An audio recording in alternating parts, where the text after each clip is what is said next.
First off, if you haven't heard this today, I love you. I love you. Take a moment. And I'm really proud of you. And I want to deliver some incoming messages. I heard like inbound message, incoming message, and it feels like just like sweet things, like a morale boost. Also, magic.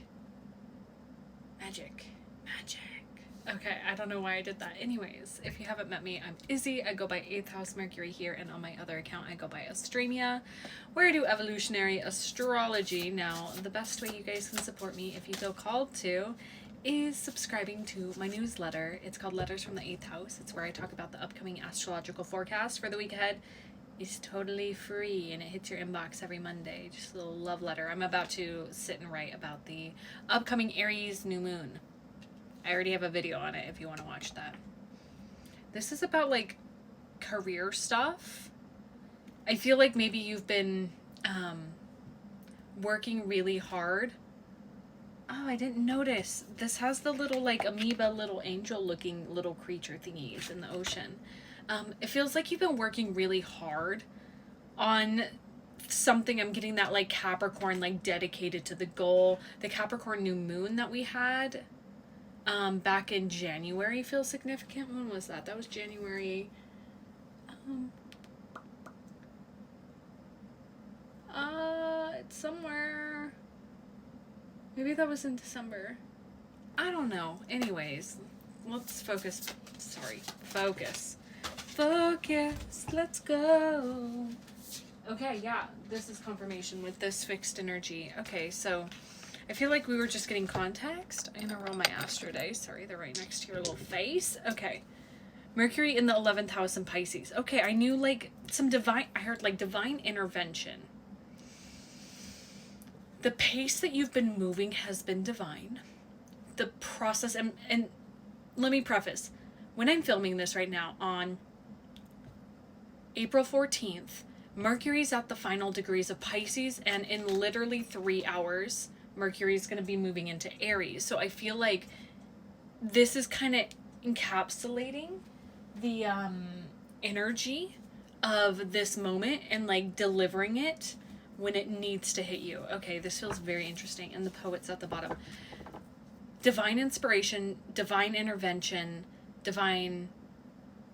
Yeah, they're like inspiration and intervention. Because what they're showing me is that you've been on your path building. I see somebody like tinkering, like I'm seeing like Tinkerbell. Like there's something about you, like how Tinkerbell found the lost things in the movie, blah blah blah, and like made things that were different and that were unique. And it's like in your own time, in your own time. We have the siren coming out again with voice communication. Okay, we have the fault line, the starborn, and the ring. Those came out earlier, I believe, or for somebody's personal reading. At this point, I just am reading Saturn return. The fault line is looking like the crack. Like it's almost like a zoomed in version of the crack on this egg. And I feel like that's what you're focused on, is like, oh my God, like there's this giant crack in the shell of this egg. And you're just like, you're not even seeing the whole picture. You're not even seeing the whole picture that you're the starborn. That's what we need to see, is like we need to pull. And oh my God, I'm literally seeing this, like this is zoomed in. This is where you like where you're actually at. And the ring is almost like being so zoomed out, like that this star in the center is you as the starborn, where it's like then pulling the view out even like galactically. Very interesting. I've never interpreted this way, but it's like you need to take a step back and see like this fault line is actually you breaking open and letting your gifts pour out. Like it's almost like you've been working on something for so long and it's ready to hatch. This idea, this business project, something like that. And then taking it even further step back with the ring and like looking at it at the grand scheme of things. Like I'm seeing like even taking a step out of this lifetime and like looking at your trajectory of like multiple timelines and things like that. The siren feels a little bit separate. It feels like this communication that's coming in. This Pisces It could be that Lumerian and Atlantis connection I was talking about a couple days ago. You might have seen that video if you have extra confirmation. But Siren and Iron. I'm just thinking of somebody like forging something. And Jupiter. Give me a little bit more confirmation. And calcification. Now I'm thinking of like Calcifer.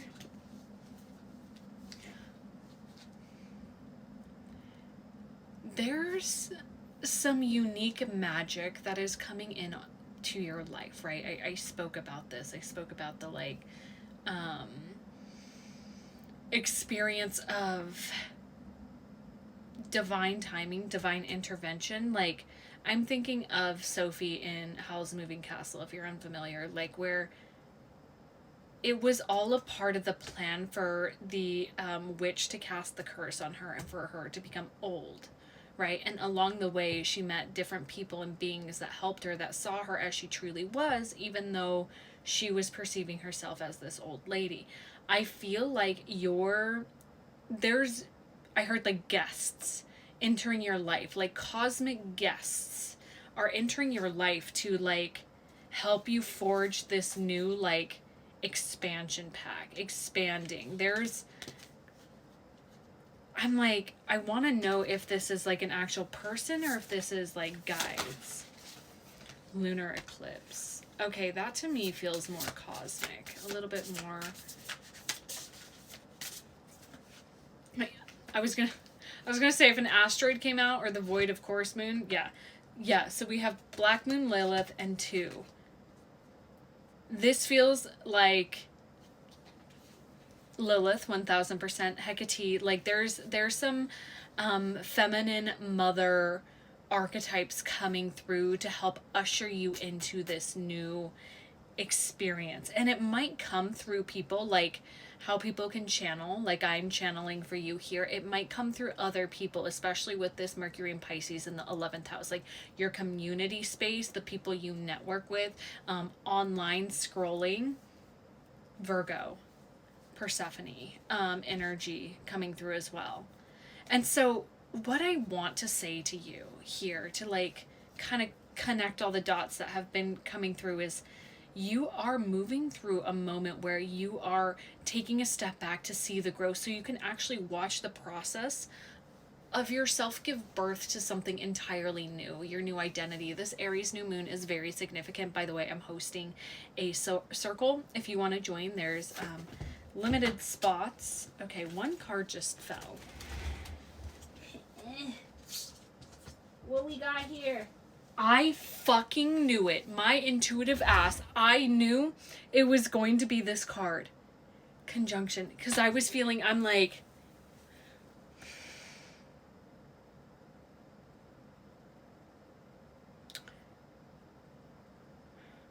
it's funny. My brain went into 2 different zones. One part of my brain, and I think it's your protective part, had said, prepare for battle. And another part said, prepare for love.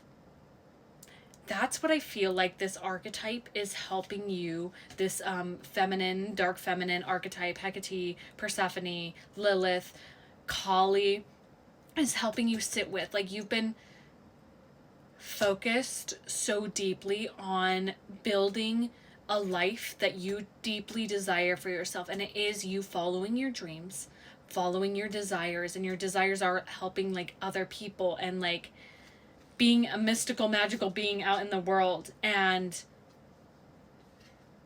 you focusing on this area of life, like your midheaven, is like bringing together a whole picture that you've yet to even look at, because you've had your head focused on the fault line. You're like, how am I supposed to cross this? And now you're being asked to take a step back and see the bigger picture of like commitment that's coming in. You're feeling this love coming in, but it's not overwhelming this time. It's like a deeper sense of trust. The more that you pour into your joy and your desire for living your life at its fullest capacity, This is just a result of that. It's not expected, but it's just a result of the work you've been doing. I love you. I'm so